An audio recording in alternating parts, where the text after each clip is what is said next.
Ladies and gentlemen, please welcome Jack Sims. What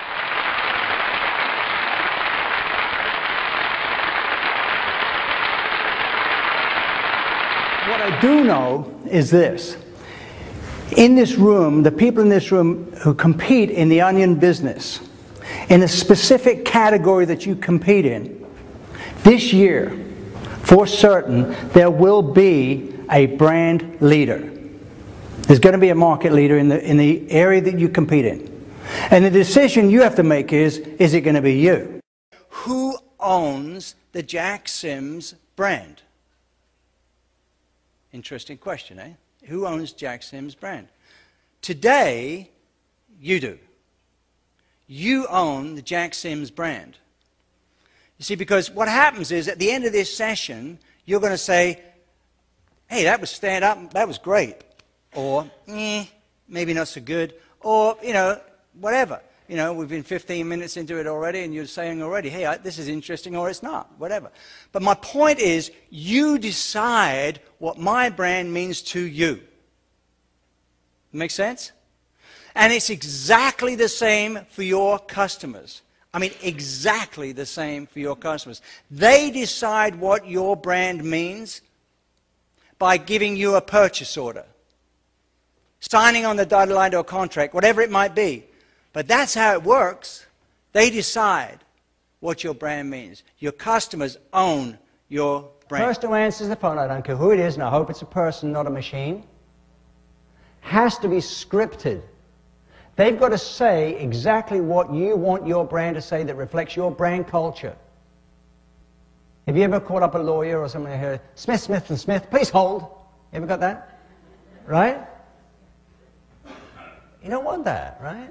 No, it's got to be scripted. And call in twice a week, or 2 or 3 times a week, and just to find out how they answer in the phone. That's pretty important. That's your brand at work, right? Well, our receptionist, she came to us one time and said, hey, I want to change the message for the holidays. At that time, our company was called Sims, Freeman, O'Brien, or SFO. And the holiday period, and she said, and she gave us a script that she wanted. I said, knock yourself out, because we're in a bit of a fun industry, Anyway, so she answered the phone. Ho, ho, ho, it's SFO. Right? Cool, right? Makes you laugh. Yeah, that's what we want. We want customers feeling good. That reflects our image, our impression in the marketplace. Sure it did. So work it. That's one of the things you can control. Everybody does it. Just do it better than the competition does, right? What we tend to do was come up with a creative product, all right? The way we go to market, the image we want to put out there. And generally we don't spend enough money in that arena. Remember, it's not the creative process that gets it costs the money. It's the delivery vehicle that you use. The TV, the print, whatever it might be. That's what costs the money. Look at your bills. You're going to find that for sure. Okay? Check it out. Then I'm suggesting what we do is spend a little bit more on the front end. Don't be a creative director yourself. You're locksmiths. Let creative people do the things that hire better people to do that part of your business. Spend a little bit more money on the creative process and maybe a little bit less money on the media, and I promise you the return on your investment will increase. I asked everybody in the list this question. How much would you pay for a set of half-carat diamond stud earrings? Good quality. That was bought at A, Walmart, next group, next to it, at your local jeweler, last group, Tiffany's. What would you pay?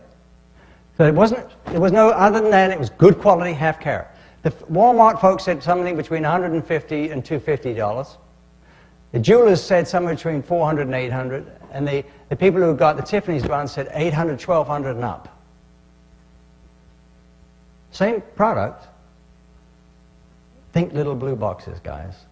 Think little blue boxes. Make it attractive for them to want. It's about value. It's all about value. Price is what you pay. Value is what you get. If you have one, can everyone in your company quote the corporate mission statement? 7% said yes, 50% said no, and 42% said somewhat. Anybody here know their corporate mission statement? Anybody willing to stand up and talk about it and say it? I've never had anyone stand up yet when I ask that question. Nobody knows because nobody cares. They don't care. What's mission? Who cares? What? The only reason you write a mission statement is to go to the bank to borrow money, to try, or somebody you want to impress to do that. What you do need is a brand commitment statement. What is your brand committed to achieve in the marketplace, and let everybody know that in your company. That's what works. What's your brand committed to doing in the marketplace? Right? Brand commitment statement, however you want to write that. I know we've done it many, many times. And I will tell you, it works. And it's short and sharp. And ours was this. It's all about the work. The work is always the work, all to make our customers more profitable. So I called up the bike company. I won't tell you their name, Santa Fe Bike. And I got a mic now. Nearly. Anyway, they got through the brand manager, and I asked him the question. I said, listen, you know, my wife bought this bike, no pedals. All of your brochures show people, because it's like a prerequisite for a bike, isn't it? I mean, you kind of, they all show people pedaling bikes. And your video streaming, every bike's got pedals on it. Well, so you have to understand this is a top-of-the-line bike, and people want to know, but no, that's not good enough. Then it comes the kicker, and this is it. But sir, this is the industry standard. Who cares? I'm a customer, man. Right? Are you doing things in your industry that's the industry standard? Don't care. Make it right for the customers. Okay? Make it right. Keep your promises. If you're the one who gets to decide who speaks at your next annual convention, then you have to know what you're doing. You've got to be sure that you hire a speaker who can not only deliver the kind of message you want, but stir the guts of your audience. You've got to be sure that what your audience learns will positively affect your business or their business. So here's the thing. You need to know that whoever you put on that stage has actually done what they're talking about. I don't mean, you know, learned it by working somewhere and reading books on the subject. I mean, someone who's really taken hundreds of businesses from 0 to 60, you know. I mean, if you're in for a heart operation, you want the guy who actually, you know, taught the other guys how to do it, not the guy who read the books but never, you know, picked up the knife, right?